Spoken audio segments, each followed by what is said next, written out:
Ah, la vaccination obligatoire, c'est comme la preuve de l'incompétence d'Éric Dupond-Moretti au poste de ministre de la Justice. Tout le monde sait que ça va arriver un jour, mais personne ne sait quand.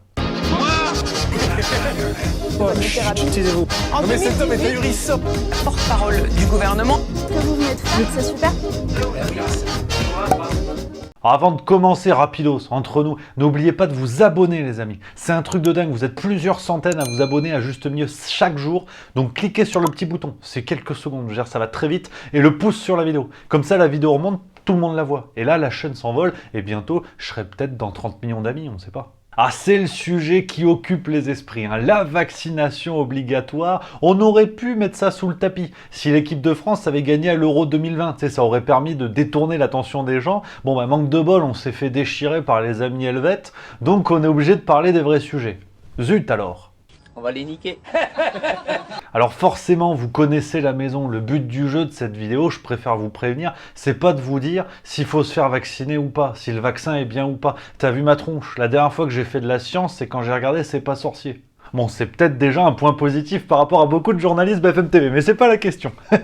Allez Marcel, aux Canaries. Non, bien évidemment, dans cette vidéo, on va parler de la vaccination obligatoire et notamment des positions politiques et médiatiques, qui ont bien changé, qui ont beaucoup changé, qui n'ont fait que changer d'ailleurs, ouais, c'est vrai.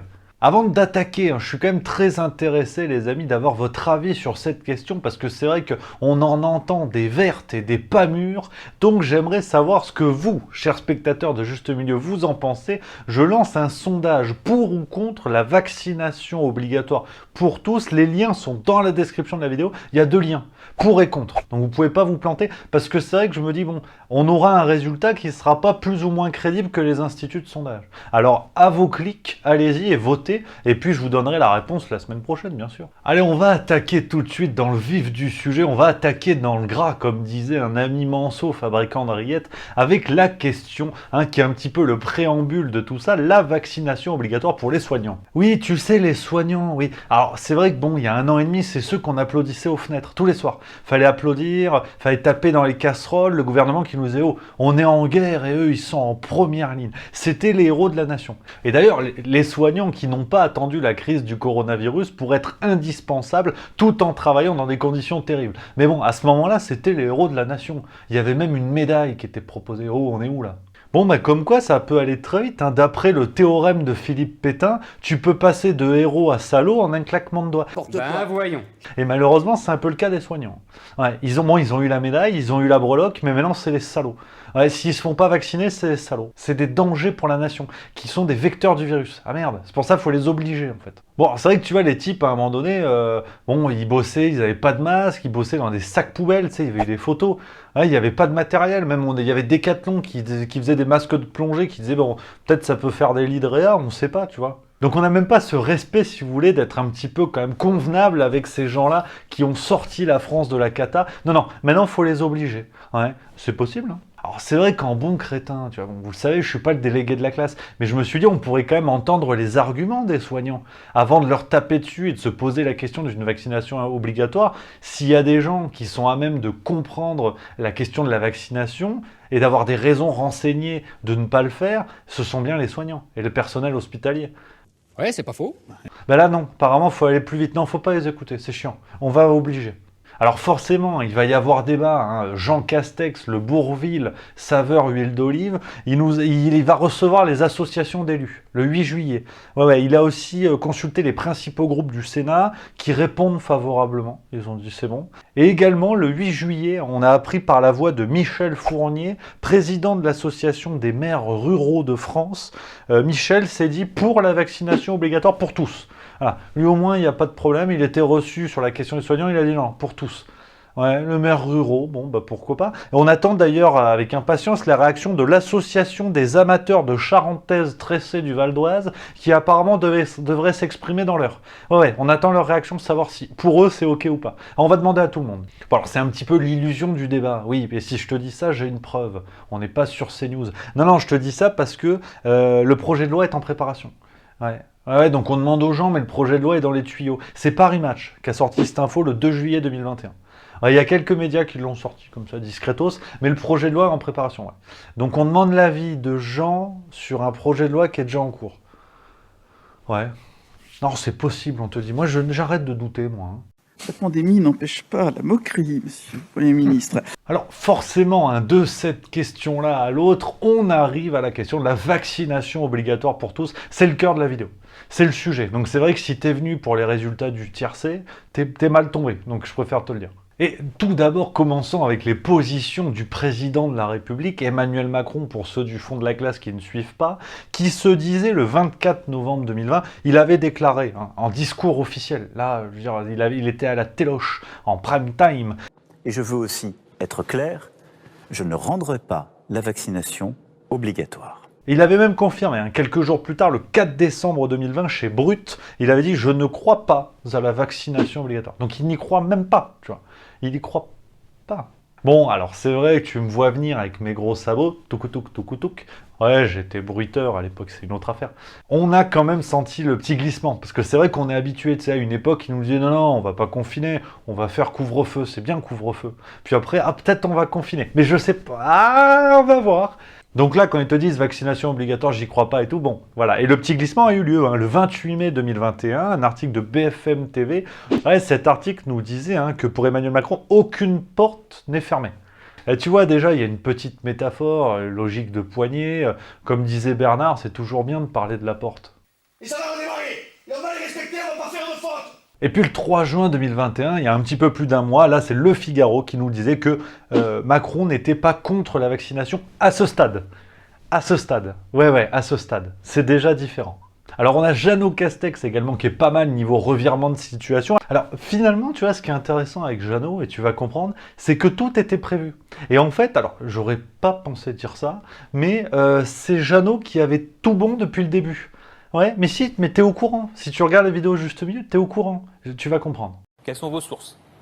Oui, petit rappel, faut revenir au lundi 21 décembre 2020, le projet de loi Castex instituant, je cite, un régime pérenne de gestion des urgences sanitaires est déposé. Ouais, c'est un projet de loi signé de la main de Jean Castex. From the end of Jeannot de Castex. Et ce texte de loi propose notamment à l'article 1, hein, ouvre grand les oreilles, je te lis, de subordonner les déplacements des personnes, leur accès aux moyens de transport ou à certains lieux, ainsi que l'exercice de certaines activités à la présentation des résultats d'un test de dépistage établissant que la personne n'est pas affectée ou contaminée au suivi d'un traitement préventif, y compris à l'administration d'un vaccin ou d'un traitement curatif. Et tu me vois venir là, je vois que tu es en train de manquer de sucre. Assis-toi, ça va le faire. Alors forcément, à ce moment-là, beaucoup de personnalités politiques et médiatiques étaient vent debout contre ce projet qui allait instituer une obligation vaccinale. Et 24 heures après, même pas, on a Olivier Véran qui débarque à la téloche et qui nous dit, je cite, « C'est une mauvaise polémique venue du Rassemblement national. Dans le contexte que nous connaissons, le gouvernement va proposer de reporter le texte de plusieurs mois. » Eh bien, tu peux compter, ça fait plusieurs mois depuis décembre, donc on y est. En fait, ce texte était un petit peu les prémices, la bande d'annonce, si tu veux, de ce qui se passe aujourd'hui. Oui, on a une info, ouais, c'est Jean Castex. Alors, c'est pas le Premier ministre qui parle, c'est l'épidémiologiste scientifique, astrologue, qui nous dit qu'il faut une 3e dose. Ouais, ça vient de sortir. Alors, rien à voir, mais c'est juste, voilà, 3e dose. Ouais, il y a la vidéo. Ok, je diffuse. Il nous faudra une 3e dose parce que les défenses immunitaires s'affaiblissent. Ouais, il faut une 3e dose. Ouais. Non, rien à voir avec l'obligation vaccinale, mais apparemment c'est l'info qui vient de sortir. Bon, on continue. Alors là, on arrive forcément hein, au sommet de la vidéo avec Olivier Véran. Je sais que tu l'attendais. Impossible de ne pas parler d'Olivier Véran dans la question de la vaccination obligatoire. Lui aussi nous a régalé. Et pourtant, c'est peut-être le plus cohérent dans les postures, parce que si tu remontes un petit peu, par exemple le 27 août 2020, donc là ça remonte pas mal, on commence à peine à jacter du vaccin, et il nous dit que il ne peut pas répondre à la question pour l'instant. Regarde, il y a un extrait vidéo. Je ne peux pas vous répondre. Je ne peux pas vous répondre tout simplement parce qu'il faut d'abord avoir des recommandations de la Haute Autorité de Santé, instance scientifique indépendante. Le 22 décembre 2020, au JT de TF1, là, il dit que la vaccination ne sera pas obligatoire. Il est sur la même ligne que le président, ils sont cohérents, ça a duré une demi-heure, c'est déjà ça de prix. Et puis le 2 juillet 2021, hein, sur une vidéo pour France Info, là, Olivier nous dit... Et encore une fois, je le redis, si la question est abordée pour les soignants, elle ne l'est pas pour la population générale. Ça, c'est intéressant. Ça veut dire qu'apparemment, c'est cohérent. Ça va pas être obligatoire. Ouais. Ouais, t'es comme moi, t'y crois pas trop. On verra, moi je t'apporte les éléments, après tu fais ce que tu veux. Ah, une autre info qui vient de tomber. Un mensonge d'Olivier Véran. Encore? Mais oui, mais toute la rédaction est occupée. Enfin, bah oui, je suis tout seul en fait. Bon, bah, c'est pas grave, je vais en parler. Et ouais, ça c'est le 8 juillet, ça vient de sortir. C'est au moment où j'enregistre la vidéo. Juste avant d'allumer le projecteur et la caméra, il y a la vidéo. Écoute ce qu'il nous dit, Olivier Véran. Le vaccin, il les protège à 95% des formes graves. Par contre, il les protège à 100% du confinement. Ouais, tu la vois venir, l'escroquerie, ou pas? Non, parce que là encore, je te rappelle, c'est un petit peu une vidéo où on dépoussière ce que je t'avais déjà dit. On remonte un petit peu le temps. Alors apparemment, le vaccin protège à 100% du confinement, sauf que c'est pas ce qu'il disait Olivier Véran. Ouais, on n'est pas sûr de ça, écoute. Il faut remonter il y a quelques mois, à fin mars 2021, on a un octogénaire français, donc c'est-à-dire une personne de 80 ans, la moitié de Brigitte Macron, qui a reçu les 2 doses et qui adresse une question au Conseil d'État en disant « Écoutez, moi vous êtes bien mignons, j'ai fait les 2 doses tout comme il faut, et pourquoi je dois porter un masque? Pourquoi je dois subir les mêmes règles que les autres si je suis à la fois protégé pour moi et que je protège les autres ?» Bonne question. Ben on a eu une réponse d'Olivier Véran à ce moment-là. Et là encore, tu vas me voir venir avec tes gros sabots. Il avait sorti 4 arguments en réponse à ce mec, pour lui dire non. Hein, je vais pas faire de suspense. Il lui a dit non, tu restes chez toi avec le masque, même si tu es vacciné. Et il avait 4 arguments, je te lis tout. Premier argument, l'efficacité partielle des vaccins. Deuxième argument, l'efficacité des vaccins est devenue particulièrement contingente du fait de l'apparition des nouveaux variants. Troisième argument, les personnes vaccinées sont aussi celles qui sont les plus exposées aux formes graves et aux décès en cas d'inefficacité initiale du vaccin ou de réinfection post-vaccinale ou de la virulence d'un variant. Et quatrième argument, le vaccin n'empêche pas de transmettre le virus aux tiers, l'impact de la vaccination sur la propagation du virus n'est pas encore connu. Donc, il y a 2 possibilités. Soit Olivier Véran a obtenu toutes ces certitudes scientifiques pour dire que le vaccin protège à 100% du confinement et des mesures de freinage de l'épidémie, comme ils disent, et auquel cas il est le seul à avoir toutes ces infos-là, parce qu'apparemment les autres ne les ont pas. Soit, deuxième possibilité, il nous dit ouvertement n'importe quoi pour le choc de la formule. Je vous laisse libre de votre interprétation. Il y en a qui ont essayé. Non mais je m'en fous, moi, qu'il y en ait qui a essayé. Ils ont eu des problèmes. Alors, c'est vrai, on arrive doucement au bout de cette réflexion. On aurait pu faire de la pédagogie. C'est plutôt que forcer les gens. Aujourd'hui, les soignants, peut-être demain tout le monde, on aurait pu faire un peu de pédagogie. De dire, écoutez, Madame Chomblard, vous avez un doute sur le vaccin, vous avez peur de vous injecter ça, pas de problème, on comprend et c'est normal. Et on va vous expliquer. Nous, gouvernants, nous, personnalités médiatiques, nous, journalistes, on va vous donner les éléments pour éclairer votre réflexion et après, vous ferez ce que vous voulez. Ah ben, en termes de pédagogie, on a eu Emmanuel Le Chypre. Ouais, il est journaliste économique apparemment, et regarde ce qu'il nous a dit, c'était sur RMC Story et à la radio, hein, c'était le mardi 29 juin. Et on vous vaccinera de force. Moi, je vous ferai emmener par 2 policiers au centre de vaccination. Parfaitement. J'espère que t'es pas sérieux. Si, je suis très sérieux. Il faut aller les chercher avec les dents. Et avec les menottes s'il faut. Ouais. Complètement hystérique le mec, ouais, complètement fou. Mais il a répondu quand même le 30 juin. Ouais, une réponse d'une lâcheté qui ferait frémir les Balkany. Il dit c'était une image, et il parle d'une image parlante et pédagogique. Oui, regarde. Oui, j'ai exagéré et simplifié. J'ai dit effectivement que, ah ouais, ceux qui veulent pas se faire vacciner, hop, allez, on les vaccine de force. Alors j'ai employé l'expression, mais les menottes, etc.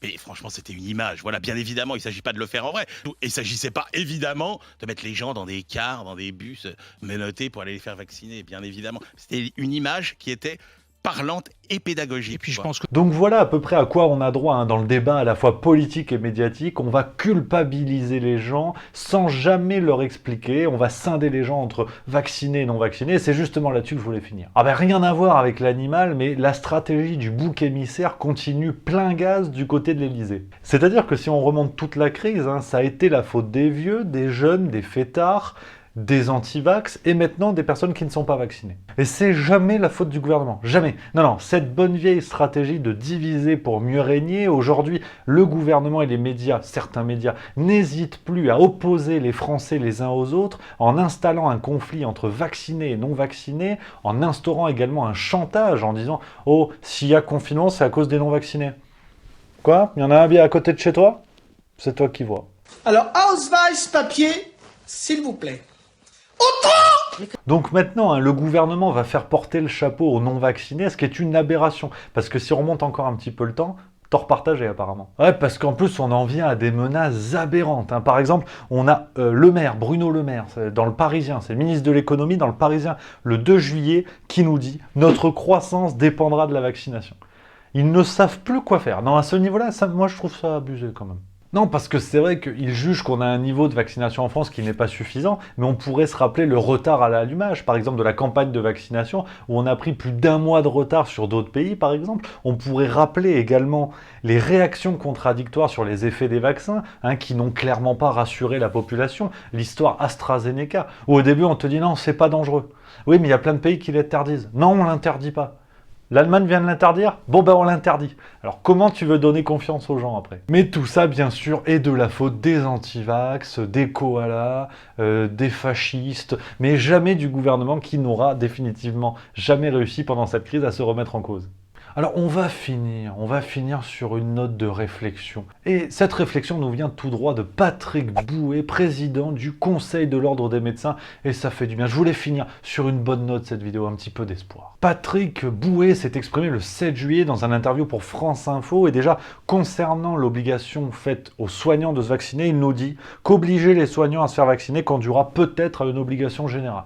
Bon, jusque-là on est bon, c'est ce que je viens de te dire dans la vidéo. Mais l'argument massu de Patrick, de Patou, à qui je tire ma casquette, est sur la question de l'obligation vaccinale pour tous, où il nous dit que tant que nous n'avons pas épuisé toutes les voies de la persuasion et de la pédagogie, pas d'obligation vaccinale. Eh oui, oh, on a quand même, les gars, faisons l'effort. Et enfin, cette magnifique phrase pour conclure, notre travail à nous médecins est un travail de persuasion et le travail du gouvernement doit être un travail de pédagogie. Donc voilà le message que j'envoie dans cette vidéo, rempli de paix, d'humanisme.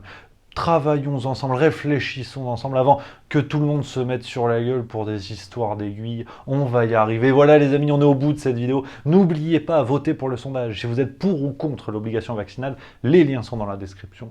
Moi, je vous invite sinon à regarder les autres vidéos juste mieux, toujours dans le respect de l'humanité, ou à vous abonner. Ça, c'est important. Et d'après Bruno Le Maire, ça permettra de relancer la croissance. Je sais pas.